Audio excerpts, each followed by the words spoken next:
குரு வாழ்க, குருவே துணை. வள்ளலார் தயவு வைத்தியக்கம் ஆரோக்கிய விழிப்புணர்வு மையம் சார்பாக உங்களை நான் அன்போடு வரவேற்கிறேன். இன்னைக்கு நம்ம பார்க்கக்கூடிய ஒரு மிக முக்கியமான ஆரோக்கிய விழிப்புணர்வு தகவல் என்னன்னு பார்த்தீங்கன்னா, இதயம். இதயம்னா எல்லாருக்கும் பெரும்பாலான எல்லா விஷயங்களும் தெரியும்னு நினைக்கிறேன். உங்கள் இதயம் இன்று உங்களிடம் ஒரு கடிதம் எழுதினால் அதில் என்ன இருக்கும் அப்படின்னு பார்த்தீங்கன்னா, பின்வரும் தகவல்கள் நான் உங்களுக்கு தெரியப்படுத்துறேன்.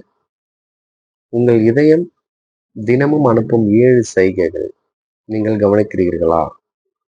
மாரடைப்பு திடீரென்று வருவதில்லை. உடல் முன்பே சில அறிகுறிகளை தரலாம். இதயம் அமைதியாக கேட்கும் ஒரு வேண்டுகோள். என்னன்னு பாக்குறீங்களா? ஒரு நிமிடம். இப்பொழுது உங்கள் இதயம் துடித்துக் கொண்டிருக்கிறது. நீங்கள் தூங்கினாலும், வேலை செய்தாலும், கவலைப்பட்டாலும் அது ஓய்வெடுப்பதில்லை. ஆனால் நீங்கள் கடைசியாக உங்கள் இதயத்திற்கு நன்றி சொன்னது எப்பொழுது? என்று உங்கள் இதயம் உங்களிடம் பேசுகிறது. நான் உங்கள் இதயம் பேசுகிறேன். நான் பிறந்த நாள் முதல் ஒரு நொடியும் ஓய்வெடுக்கவில்லை அப்படின்னு ஒரு தகவல் சொல்லுது. இது எத்தனை பேர் ஒத்துக்கிறீங்கன்னா, எல்லாரும் ஒத்துக்கிட்டு தான் ஆகணும். ஏன்னா தொடர்ந்து இதயம் துடிப்பு இருந்தாதான் நாம உயிரோட வாழ்ந்துகிட்டு இருக்கோம் அப்படின்றது ஒரு இயல்பான கருத்து எல்லாருக்கும் தெரியும். நீங்கள் சிரிக்கும் போது, அழும்போது, கோபப்படும் போது நான் தொடர்ந்து வேலை செய்து கொண்டு இருக்கிறேன் அப்படின்னு இதயம் சொல்லுது. ஆனால் இதயம் இன்னொரு விஷயத்தையும் சொல்லுது. என்னன்னு கேட்டீங்கன்னா, நீங்கள் என்னை எப்பொழுது நினைத்து பார்க்கிறீர்கள் தெரியுமா? அப்படின்னு கேட்கிறேன். அதுக்கு நம்ம கிட்ட பெரும்பாலான என்ன பதில் இருக்கும்னு சொல்லி நிறைய பேருக்கு தெரியாது. ஆனா இதையுமே ஒரு பதில் என்ன சொல்லுதுன்னா, நான் பாதிக்கப்பட தொடங்கும் போது தான் நீங்கள் என்னை கவனிக்கிறீர்கள் அப்படின்னு சொல்லுது. உண்மைதான் நினைக்கிறேன். இன்னைக்கு இருக்கிற காலகட்டத்தில் அவசர உலகம், அவசர வேலை வாய்ப்பு, நிறைய நேரம் தொழில்நுட்பங்கள்ல நம்ம நேரத்தை செலவு பண்றது, இந்த மாதிரி விஷயங்கள்லாம் நிறைய இருக்கு. அதை தொடர்ந்து பார்ப்போம்.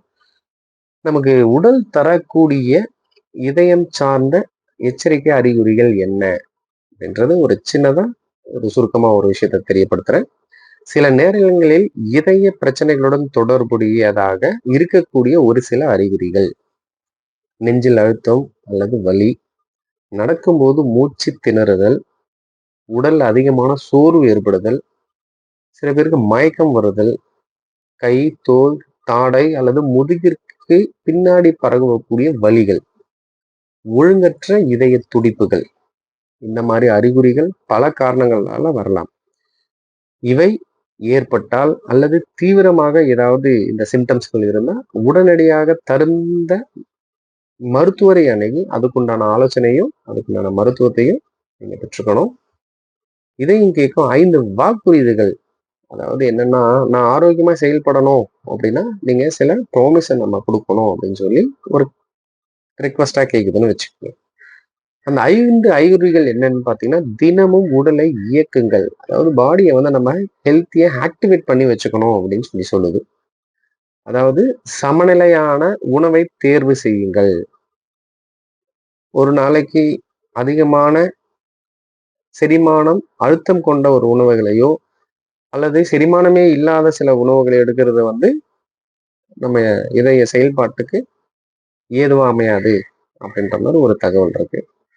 போதுமான அளவுக்கு தூக்கம். இன்னைக்கு பெரும்பாலான எத்தனை மணிக்கு தூங்குறாங்கன்னு ஓரளவுக்கு அவங்களுக்கே தெரியும்னு நினைக்கிறேன். இதையும் சரிவர செயல்படணும் அப்படின்னா நம்ம தூக்கத்தை திட்டமிட்டு நம்ம தூங்குறதுக்கு உண்டான முயற்சி எடுக்கணும். அதே மாதிரி மன அழுத்தத்தை குறைக்கிறதுக்கு உண்டான முயற்சி எடுக்கணும். ஓவரான ப்ரெஷர், ஒரு சிந்தனை பத்தி நிறைய நேரம் சிந்திச்சுக்கிட்டு இருக்குது, இந்த மாதிரி தகவல் எல்லாம் முடிஞ்ச அளவுக்கு தவிர்க்கிறதுக்கு முயற்சி பண்ணணும் அல்லது வராம இருக்கிறதுக்கு முயற்சி எடுத்துக்கணும். ரத்த அழுத்தம், சர்க்கரை, கொழுப்பு, இந்த மாதிரி விஷயத்த காலந்தோறும், அதாவது முறையா ஒரு 6 மாசமோ அல்லது ஒரு வருஷத்துக்கு ஒரு முறை பரிசோதனை பண்ணி பராமரிச்சுக்கிறது நன்மையை தரும். அதோட பாத்தீங்கன்னா, உங்கள் இதயம் ஒரு நாளில் உங்களுக்கு சுமார் 1,00,000 முறை துடிக்கிறது அப்படின்றத ஒரு தகவல் ஓரளவுக்கு எல்லாருக்கும் தெரியும். அது உங்களுக்கு வாழ்நாள் முழுவதும் வேலை செய்கிறது. அதுக்கு நீங்கள் தர வேண்டிய பரிசு என்னன்னு கேட்டீங்கன்னா, ஆரோக்கியமான வாழ்க்கை முறை. சரிங்களா? ரொம்ப நல்லது. இந்த வீடியோ உங்களுக்கு பயனுள்ளதா இருந்ததுன்னா பகிருங்க. ஏனெனில் ஒவ்வொரு பகிர்வு ஒரு உயிருக்கு ஒரு விழிப்புணர்வாக இருக்கும். நல்லது. நன்றி.